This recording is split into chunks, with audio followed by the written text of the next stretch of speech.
In this video, I'm going to be talking about portion control for weight loss. And if you don't know who I am, my name is Joey Joheim. I'm the co-owner of defaultkings.com. We are an online men's fitness coaching company that has helped 350 plus men lose an average of 30.1 pounds. So when it comes to all things weight loss and actually keeping the weight off, we know exactly what we're talking about. And I try to ensure that every single YouTube video I make here is pulled from real life experience from coaching those hundreds of men and not just cherry picked data from studies and research. Studies and research, they're going to give us a lot of information, but ultimately the best thing I can provide you guys is my anecdotal evidence using this in the field, using this in real life with real people. So if you're at all interested to see how we've used our default actions framework to help men lose 10% of their body weight in 12 weeks or less, and how we refund you in full if it doesn't work, all you have to do is click this link on this doc. It'll be in the description somewhere. It might be on your screen even right now, but it's just a link to our website. So go to our website, defaultkings.com, and grab a free training to see how we do that. Now, let's get into the video here. People throw around the word portion control a lot, right? It's a very easy thing to say. And I'm even guilty of saying this in content if you follow me on other platforms like Twitter as well, where I'm like, hey man, you just got to eat less. It's very easy to say, hey man, you just got to manage your portions. You just got to control them. It's very easy to say, but we must define the words that we use, especially in a context like this, where there's a ton of information online. So this is the walkthrough definition that I have for you of portion control. All portion control really consists of is calorie management. All calorie management consists of is knowing what the hell actually goes into your mouth. And all knowing what the hell actually goes into your mouth consists of is tracking your calorie intake. Until you have spent an extended period of time tracking calories, you do not actually know what you are eating. You have a rough estimate. And if you're somebody that is watching this that is currently overweight or obese, like 75% of American adults right now, so there's a very solid chance that you are guessing. You are guessing. And you will not fix the problem that you're in. You will not even be able to do portion control for weight loss until you understand calories intimately. No matter how good our guys are, how far along they are when they join us, they all start out tracking calories because you need to learn the skill set. And if you don't know how to do this, I've filmed videos on this channel. And so I'll either link it on the screen in front of you or it'll be in the description below. Okay. Very easy to find, very easy to learn how to do it, and actually download free software that teaches you how to on any device that you could have. Okay. So I'm a big stickler on this. It's like you have to understand calorie intake. Okay? That's ultimately what portion control is. Okay? Now, where most men go wrong is they have a uninformed perception, and then they also lack awareness of just the situation and how big portions are and how much they've grown over the years. So a distorted perception of what a proper portion size looks like. Portion sizes in restaurants and packaged foods have increased, leading to a portion distortion where larger foods appear normal. And many individuals are just simply unaware of the fact that the actual serving sizes, what they actually are, and then how to read the labels on which they come in. And the average restaurant meal today is more than 4 times larger than it was in the 1950s. Okay, how accurate is this? I'm not sure. We know how often the CDC likes to lie to us. Just being honest. But you can find plenty of sources that aren't just the CDC that will tell you how big the portion sizes are in restaurants and just in the world today. It's not rocket science to realize this. You could ask your parents and grandparents the difference when they go to a restaurant now compared to when they used to go to one in high school, and they're going to tell you it's bigger now, right? Everybody knows this. This is not, again, it's not rocket science, right? It's changed. It's gotten bigger, okay? And a trick that we like to use for our clients after they've gone through that phase of time where they've tracked calories for an extended period of time. And when I say extended period, I usually mean it's going to be somewhere between like 8 and 16 weeks, somewhere in there, right? Hope you're enjoying the video. I want to take a brief intermission to let you know that if you are a family-minded man that is losing the battle against permanent weight loss and just can't seem to get it off and keep it off for good, we have a solution for you. So inside of our coaching program, Default Kings, we have worked with over 350 men and helped them lose an average of 30.1 pounds in their time with us. We help guys like Drew lose 73 pounds, guys like Charles lose 26 pounds, guys like Jeff lose 29 pounds, Gavin lose 32 pounds, and Alex lose 41 pounds, and there's hundreds more where that came from. So after working with hundreds of men and producing an absolutely absurd portfolio of client testimonials, we decided to film a free training on exactly how we did it. And all you need to do to get access to that is head on over to our website. It may even pop up on your screen right now or in the description below, but it's defaultkings.com. And once you get there, you will see a big button that says watch free training video. Click on that, check out the free training. And after you see that, if you're interested in potentially working with us directly inside of our coaching program, all you have to do is book that free brainstorm chat with one of our fat loss experts on our team to see if you're somebody that we can help lose 10% of their body weight in the next 12 weeks and keep it off permanently. So I hope you have an amazing rest of your day. I hope you enjoy the rest of the video. And again, to get that free training, head on over to defaultkings.com. We like to give them cues that are readily available at any time. So a really easy one is the palm trick, okay? Typically, an average size palm is going to be about 3 ounces of meat. In a deck of cards, it's typically going to be about the same. Now, ton of variance. This is far from perfect. Some people scoff when I give them this advice, but at the end of the day, it's better than nothing. This is a very good starting point. It's going to depend on the size of your palm. It's going to depend on the thickness of the meat. It's going to depend on a lot of factors, but this is a good starting ground to look at and gauge. And the reason this is so important, and we use it specifically for cuts of meat, is because we're massive on protein intake inside of our program. And there's a very good chance if you're overweight, it's because you're overeating.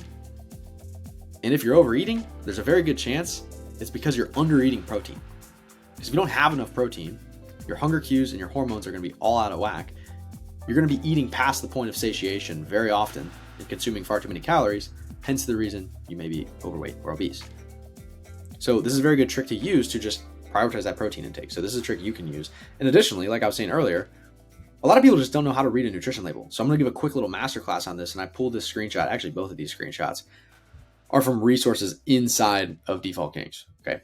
Now, this label, most people see this and they think that the numbers that they see here are for the whole package.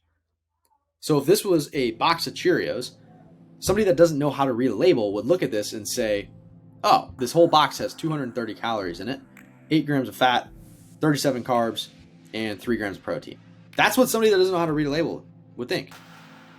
And if you're somebody that knows how to read a label and you're looking at me and you're being like, oh, this is ridiculous, everybody knows this. No. Like greater than 90% of people that join our coaching program don't know how to read this. And they're shocked when I tell them that this is just for a serving size. Serving size, 2/3 a cup. This is just per every 2/3 cup. And there's 8 servings in that container. So how much is actually in the container is 8 times this number, this number, this number, this number. All these numbers, you have to multiply them by 8 to get the full container, the box, the calories, the fat, the carbs, and the protein in that box. This is simply one serving. Okay. That right there could have just been groundbreaking information for you. Okay. And if it was, awesome. I'm glad, because we're just getting started, right? The next area where men go wrong is the psychology and the default actions behind portion control and weight management as a whole, right? Guys tend to not actually be hungry. If you're somebody that chronically overeats, which you are if you're overweight or obese, you're probably eating in times where you're not actually hungry. You're stressed, you're tired, you're sad, you're bored, etc. Okay. The solution is becoming emotionally aware while you're eating. Again, this is pulled directly from a module inside of our coaching program. Okay. You have to remove the mindlessness, the mindless snacking, the mindless eating as a whole. You need to do this. This is non-negotiable, because if you're overweight or obese, something is wrong. You've been doing something wrong up to this point. That's probably how you landed on this video. So you need to do this. This is not hokey pokey, woo-woo, psychology of weight loss. This is reality for you if you find yourself in a situation where you're overweight. You need to sit down the next time you eat, and probably for the next few months while you're eating, and make sure you're asking yourself, why am I eating right now? Was I genuinely hungry, and did I need to eat? If not, why did I? Was it because I was free or available? Was I bored? Was I stressed? Was I emotional? Begin to understand why you eat, and then aim to only be eating when you're actually hungry. And sometimes you might ask yourself these questions. You're like, well, I'm not stressed right now. I slept good last night. I'm not sad. I'm not bored. And you're like, oh, I must be hungry. A follow-up question is, am I hydrated? Because there's a ton of information out there and a ton of anecdotal proof that I have for you that when you're dehydrated, your body can misinterpret that as a hunger cue. So outside of just asking these questions, also ask yourself, have you drank enough water today? And you might fix that hunger problem, okay? Be aware of how the food changes your appetite. Do you notice your hunger going away? This is just going to help you select higher quality foods overall, right? And how do you emotionally feel while you are eating these things? Do they bring you joy, guilt, anger? Generally, you should be eating food that elicits a positive response. That's how we develop a healthy relationship with it. And when I say positive response, I want you to be very crystal clear on this, that I do not mean getting a dopamine hit from, like when you eat a tub of ice cream. Like obviously you get a positive response from that. You're getting a ton of dopamine. I'm saying a positive response in the sense of you don't feel guilty, right? You don't feel angry when you're eating it. Like a lot of people that are overweight, they feel ashamed when they're mindlessly snacking because they know it's a problem. That's what you're trying to remove, okay? Now, additionally, in regards to the default actions portion of this problem, a lot of people wrap their identity in their food selection and routines, and now you default to it. What we teach all of our guys is that identity drives actions. If you're somebody that identifies as the guy that is always snacking, oh, I'm always snacking, I'm lazy, I'm the chubby guy, right? I'm the big guy. I've always been that guy. If that's your identity, it's going to drive your actions. And repeated actions become default actions. You default to it mindlessly. It's like brushing your teeth. You're in between Zoom meetings and you just get up and go to the pantry and grab the snack, right? It's mindless. You default to it. And those default actions create your reality. If your identity is, I'm the guy that snacks all the time, I'm always eating, I'm that guy, and you continue to repeat that action of going to the pantry between Zoom calls for work and grabbing a snack, it's going to become a default action. And then that default action is a big part of the problem as to why you've got to this point where you're now overweight. Right? So you have to unwrap your identity from your food selection and your routines. Okay? Restrictive diets in the yo-yo cycle. So I attached some screenshots. Again, like I said at the very beginning of this video, this is quick Google searches. What percentage of people fail after diets, right? You can find data as low as 25%, as high as 97%. Doesn't matter. The number is arbitrary. The point I'm trying to make here is that a lot of these restrictive diets lead to the yo-yo cycle and they're unsustainable long term. And it's a psychology thing, right? If you restrict something from yourself for an extended period of time, eventually you're going to want it. So instead of going for a restrictive diet, like let's just use keto, for example, I'm come across as a keto hater. I'm not actually a keto hater. I think it has a purpose. But generally speaking, I stray people away from it for weight loss purposes because you eliminate an entire food group. You eliminate carbohydrates, the main source of fuel for human beings. Right? So you restrict it. Right? Ask yourself this, and I've asked clients this. If I told you to not have pizza, ice cream, and beer, fun foods, and carbohydrates, if I told you you can't have that for the next year, what are you going to do as soon as the year ends? You're probably going to go and eat that stuff. So instead of adopting a restrictive diet that completely eliminates a food group or something that you enjoy, learn to do it in a managed way. Learn to do it in a portion-controlled way. Have them in small servings. Instead of having 4 slices of pizza, have a slice of pizza. This is portion control, right? This is portion management, okay? Instead of having the whole pint of Ben & Jerry's, have a scoop or 2.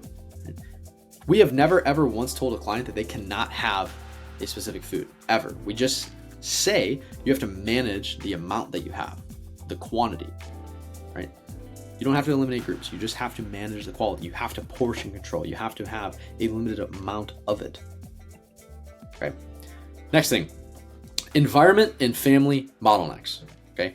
A lot of guys have pressure to match their portion sizes or indulgence in unhealthy food choices. And what I'm talking about here is, for example, when you go out to eat with your buddies.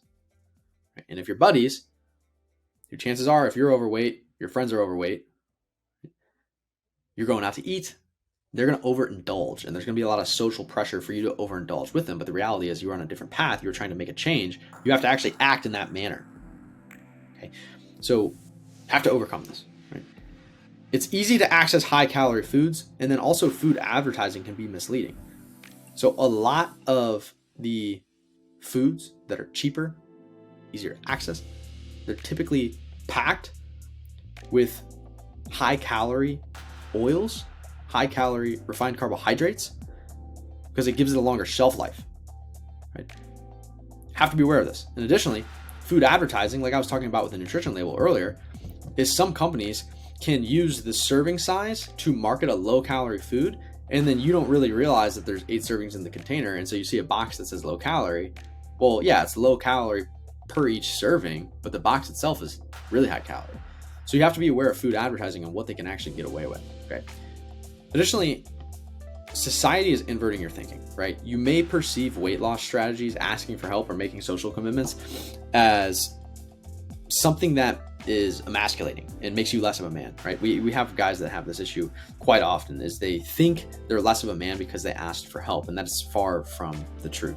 Okay, it's far from the truth. It's actually strong of you to be open about the problems that you're having. So do not be afraid to hold back and go and ask for it. Now, the next big thing is time, right? It's difficult to balance work, childcare, household tasks. I get it. And you have to actually optimize your portion control and your weight loss strategies around that bottleneck. Okay, it's the same thing with parenting. I'm not a parent, but I've worked with a lot of dads, and a big problem they complain about is constantly being exposed to their children's meals and their snacks, which makes it obviously challenging to resist temptations and practice that portion control. And one of the biggest things I'm going to tell you here, and I'm not afraid to hurt your feelings because I care about you, and this is what I've seen work time and again, is this is your opportunity to step up. Again, I'm not a father, I'm not a parent, but I'm speaking on behalf of what I've seen and what I've watched other dads do inside of our program, and it has worked. You have to take leadership there of, hey, the snacks we are choosing now are not Cheez-Its. We're choosing fruits. We're choosing protein bars or protein shakes. You have to step that. You have to do that, right? This is what has worked time and again for dads in our program, is actually stepping up as a leader and showing them what a healthy example is. Okay, obviously, a lot of guys are going to prioritize their family needs. Okay, I get it. They're going to put aside their personal goals in order to focus on the well-being of their families, which makes it difficult to carve out time and attention for their own health and weight loss efforts. And this is very similar to the last point. Again, I'm not a parent. I'm not a father. I don't want to speak from that frame. I want to speak from the frame of I have watched other fathers successfully go through our program and lose weight permanently, and this is what they did. So with the snacking stuff, it was saying, hey, these aren't the snacks we choose anymore. With the prioritizing family needs, it's including their family in the activities that they're doing. The strong dad, June, we have our guy doing push-ups with a girl on his back. Jason taking his daughter for a walk. Charles going out to the gym with his son. Anthony throwing the football with his son, right? I'm not speaking from the frame of a parent. I'm speaking from the frame of a guy that has coached a lot of dads, and this is what they do. They involve their family in the change that they are making. Right? And that is how things like portion control for weight loss get a lot easier, is when you involve the people around you. Okay. Now, the solutions. One, you have to understand where you're going wrong, which after me going through that big list there, you should probably have a really good idea of this. And then you should also have some solutions that I mentioned from guys that have gone through our coaching program and things that I've seen before. And two is you have to apply. You can spend all the money in the world on coaching and knowledge. You can even join our coaching program, hire us, but nobody on planet Earth can execute for you. So after watching this video, the ball is in your court. Even if you hire us and work with us, the ball is in your court. We're just going to hold your hand along the way. And portion control is ultimately just being aware of how much you're actually consuming and then managing it. So if you want a more in-depth guideline on this, just watch the Should You Track Calories video on my YouTube channel for an in-depth tutorial. And like I was saying, I can link that below. It might even pop up on your screen right now. But the brief summary while you're here, and I'll save you some time from going to watch that, is determine your needs, track them to a T, and adjust accordingly based on how your weight fluctuates. Okay, that is it. This is proper portion control, specifically for weight loss based on my experience inside of defaultkings.com. And again, if you want to see how we've used that default actions framework to help men lose 10% of their body weight in 12 weeks or less, and how we refund you in full if it doesn't work, go to our website, click this link, click the link in the description. Wherever the link is, click it or type in your search bar, defaultkings.com. Hope you have an amazing rest of your day. Feel free to message me on any of these platforms and ask specific questions if you need them. Like, comment, share this video, send it to a friend. You can help them out. Hope you have an amazing rest of your day. Awesome.